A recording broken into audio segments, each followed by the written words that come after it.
तो हेलो दोस्तों। तो आज हम बात करने वाले हैं दी 48 लॉज ऑफ पावर के बुक के रूल नंबर 4 की, always say less than necessary. आज हम डिकोड करने वाले हैं एक नए पावर के कॉन्सेप्ट को और एकदम डीप जाके उसको देखेंगे कि आखिर इस कॉन्सेप्ट में क्या ही राज छुपे हैं। इन राज को आज उभारेंगे। आज इस नए अध्याय को हम पूरा डिकोड करने वाले हैं। इस अध्याय को आप पीछे के एक दो अध्याय से काफ़ी ज़्यादा रिलेट कर पाओगे। इस अध्याय का नाम है always say less than necessary, हमेशा आवश्यकता से कम बोलें। और पीछे हमने जो एक दो टॉपिक जो डिस्कस किए, जो नए नए हमने चैप्टर जो हमने डिस्कस किए, वो थे हमेशा अपने बॉस से अंडर में काम करना चाहिए, उससे बड़ा नहीं बनना चाहिए, और हमें हमेशा अपने इरादे छिपा कर रखने चाहिए। तो ये सब तभी पॉसिबल हो सकता है जब आपकी आवाज़ पे, आपकी वाणी पे संयम हो।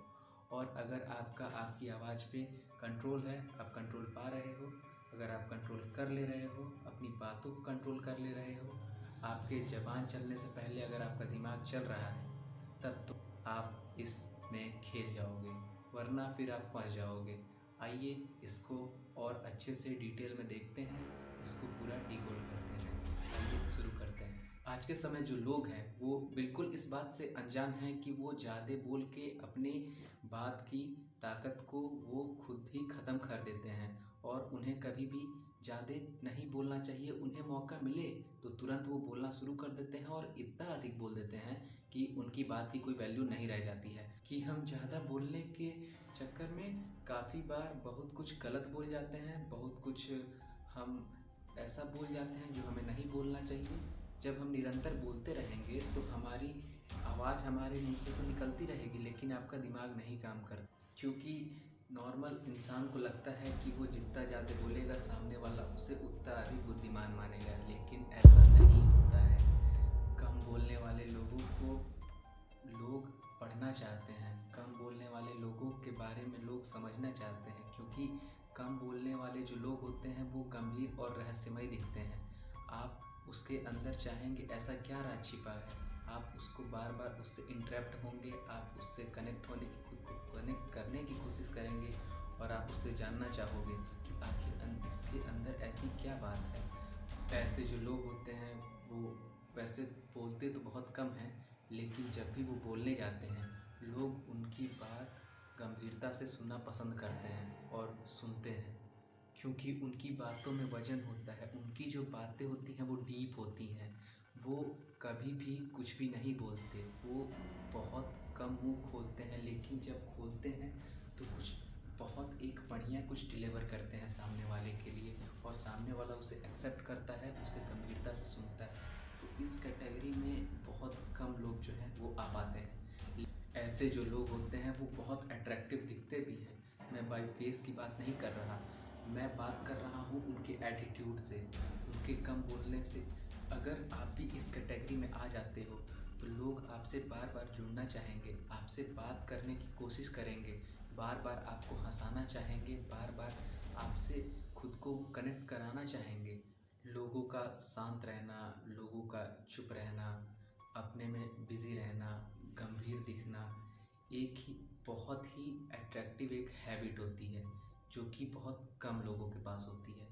और आप इसको कभी फील करके देखना अपने अंदर से, आप देखोगे कि इसमें ऐसी क्या खास बात है। एक अपने यहाँ कहावत भी है कि जितना जानो उससे कम बोलो, उससे आपकी बात की वैल्यू रहती है। ताकि आप जब सामने वाले को कुछ बोलते हो और फिर वो आपसे डिबेट करने लगता है, आप काफ़ी कम बोले हो, और अगर वो उस पर चढ़ बढ़ के आपसे डिबेट करने आता है तो आपके पास उससे कई गुना ज़्यादा उसके बारे में ज्ञान आपके दिमाग में भरा होगा, और जिससे कि आप कभी भी दबोगे नहीं।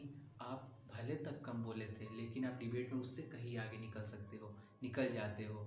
इसीलिए जितना जानना चाहिए उससे कम बोलना चाहिए।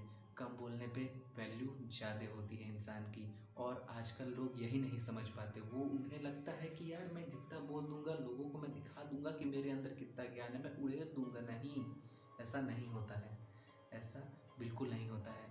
क्योंकि दुनिया में हर इंसान के पास ज्ञान है और वो चाहता है कि मैं इसे किसी से शेयर करूं, लेकिन सुनना कोई नहीं चाहता। आपको एक अच्छा लिसनर बनना होगा, जिससे आप भीड़ से अलग होते हो, आप भीड़ से सेपरेट दिखते हो, आप खुद को अलग करते हो भीड़ से। ये आपके अंदर एक धीरे धीरे आपकी हैबिट में, जब आप इसको कंसिस्टेंटली इसको फॉलो करोगे तो ये आपकी जो हैबिट है ये आपका सिग्नेचर बन सकता है। आगे जाके लोग आपको कॉपी करना शुरू कर देते हैं।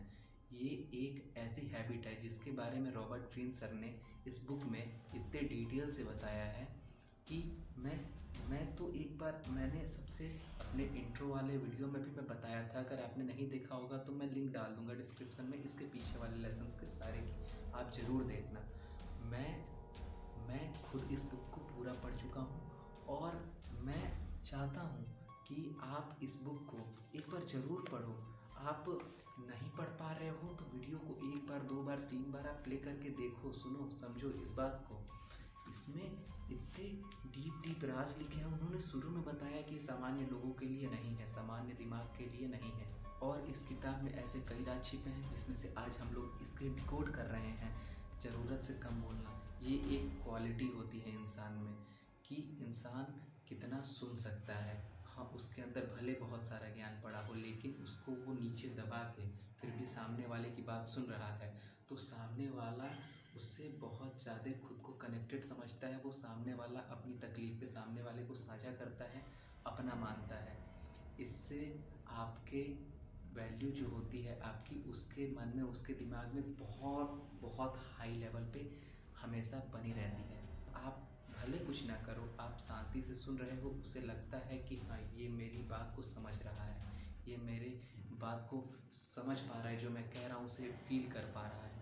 तो सामने वाला इंसान हमेशा आपसे खुश रहता है। तो इसीलिए ये एक बहुत ही अच्छी हैबिट है जिस पे सबको काम करना चाहिए। ये फोर्थ लॉ था। हम अगले वीडियो में इसके फिफ्थ लॉ पे डिस्कशन करेंगे। इसका अगला जो नियम है जिस पे हम डिस्कस करेंगे नेक्स्ट वीडियो में, वो है प्रतिष्ठा पर बहुत कुछ निर्भर करता है और हमें हर हाल में इसे बचा के रखना चाहिए। तो चलिए इस वीडियो को यहीं पे ख़त्म करते हैं और अगले वीडियो में जो अपना नेक्स्ट टॉपिक होगा उसे डिकोड करेंगे। Bye bye, take care. If you have any suggestion please suggest me regarding this video. Okay, bye bye.